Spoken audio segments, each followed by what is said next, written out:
It is 9 p.m. in RTD. It's time to English New Edition. For tonight headlines, we have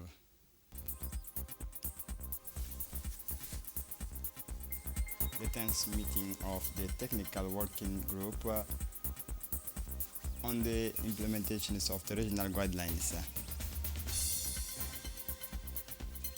Israel intensified attacks on Lebanon and strikes near Beirut airport.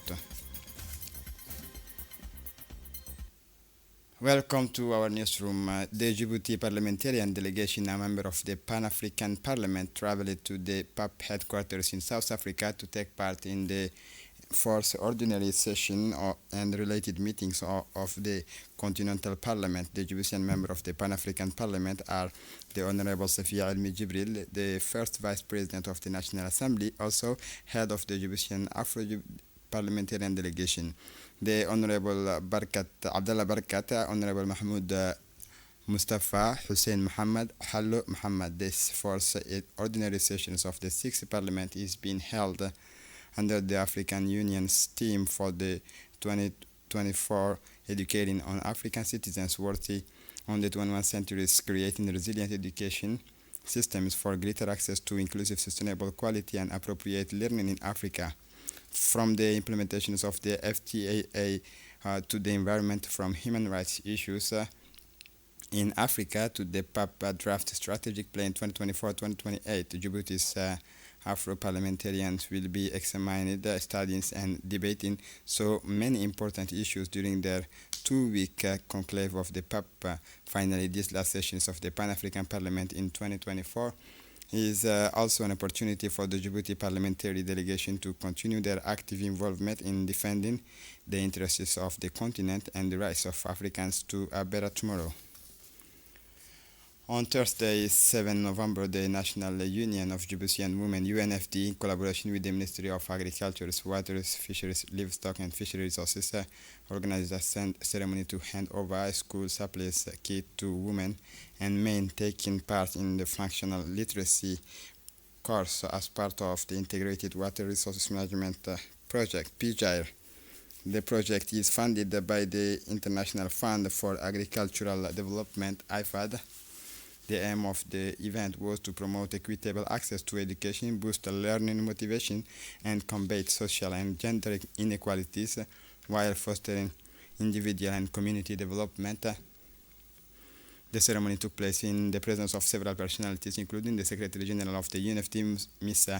Fatouma Moussa Abdi, the representative of the Ministry of Agriculture, Ms. Sulekha, the coordinator of programs at the UNFD, Ms. Ruqayya Ali Jama, as well as the inspectors and pedagogical advisor of the interior regions. The school kits comprising bags, exercise books, pen, and other essential supplies were handed over to the education inspector for the regions of Dakhil, Tajura, Obok, who will be responsible for distributing them to the beneficiaries of the literacy program. The participant at this event told us that these supplies, although modest, play an important role in encouraging access to education and alleviating the financial burdens on women while providing them with the tools they need to succeed in education. This initiative demonstrates the commitment of the UNFD and the Ministry of Agriculture to the socio-economic development of local communities, in particular by building women's capacity through education and training.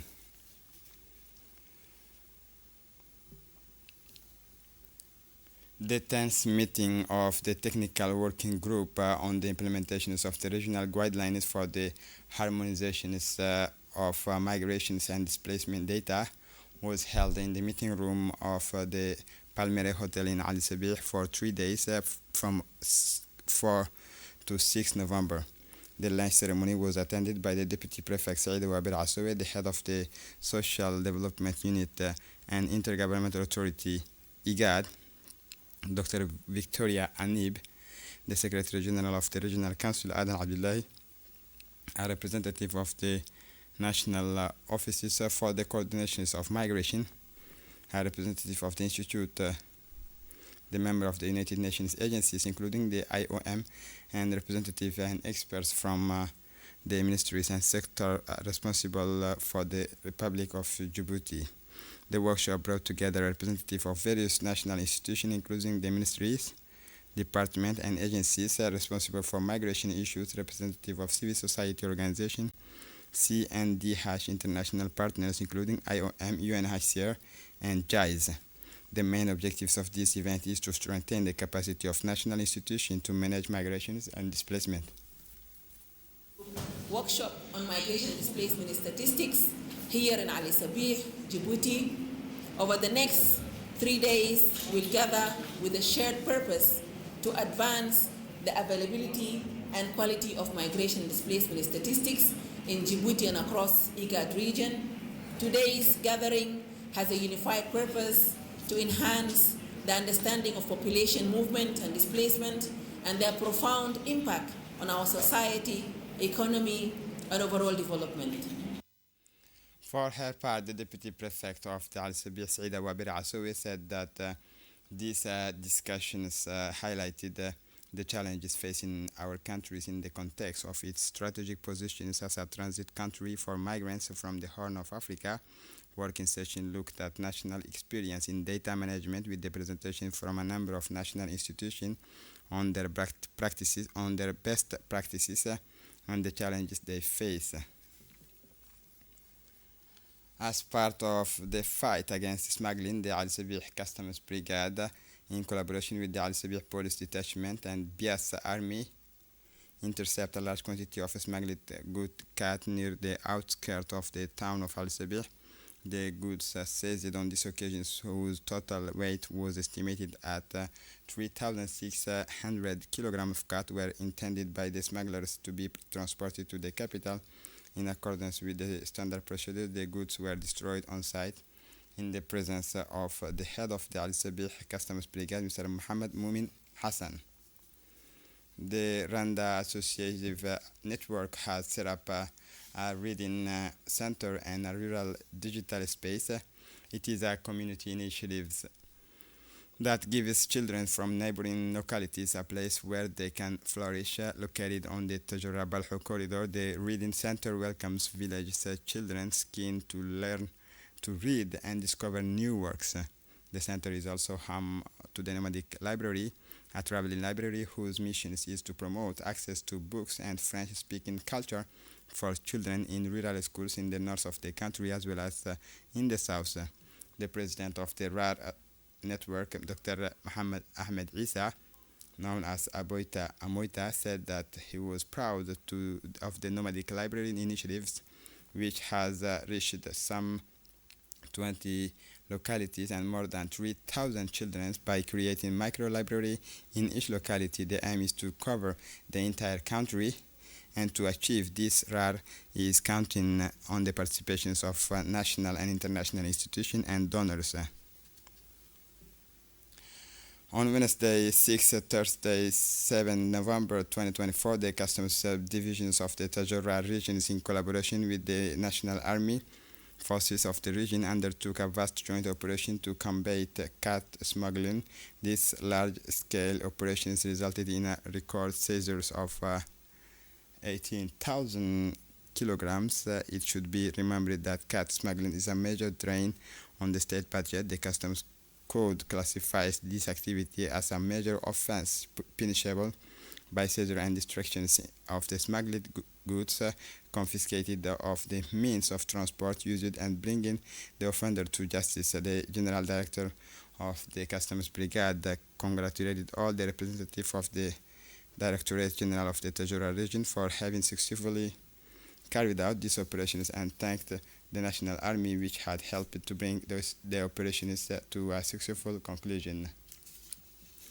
The Road Safety Squadron, in particular at the Wia Road Brigade, ensures an event of the road accident which take place in the proximity of the factory of productions of mineral water bio by acting with the prompt interventions of the cranes of this squadron to carry out a clearing of way there on the National Road 1.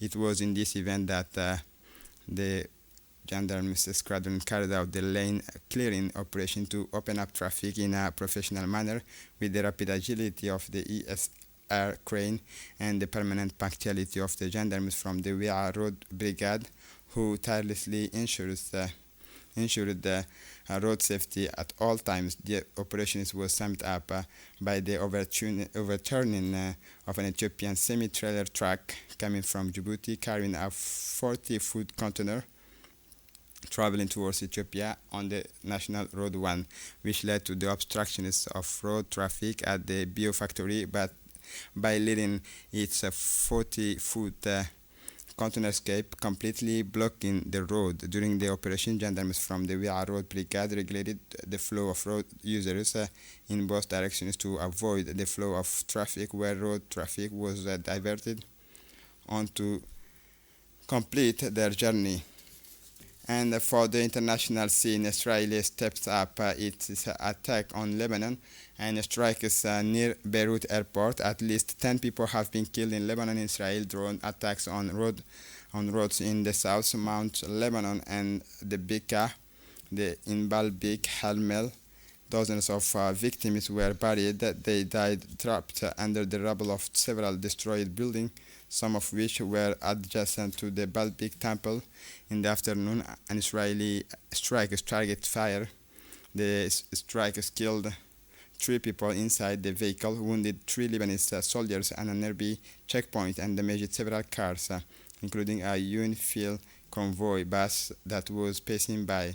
Meanwhile, the southern suburbs of Beirut saw a violent night of airstrikes that continued into the early hours of Thursday morning, targeting Haret Hirak, Burj Al Barjan, Tahwitia Al Qadir, and Weza. One of the strikes came close to a runway at Beirut airport. And to close up this edition, Joe Biden pledges a peaceful transition with Donald Trump. The Democratic president spoke from the White House. He called for unity in the country and stressed the need to lower political tensions in a country that is more polarized than ever. Joe Biden spoke for the first time on Thursday since Donald Trump's landslide victory. In his address, the U.S. president pledged a peaceful transition with the newly elected Republican billionaire. From the White House, the Democratic leader insisted on the need to lower political tensions in a deeply divided country. The people vote and choose their own leaders, and they do it peacefully. The people will always prevail, said Joe Biden, who praised his own extraordinary and historic presidency, which has changed America, and also praised Kamala Harris' inspiring campaign. We can be proud of her. And this is it for the news. Thanks for watching us. Have a good evening.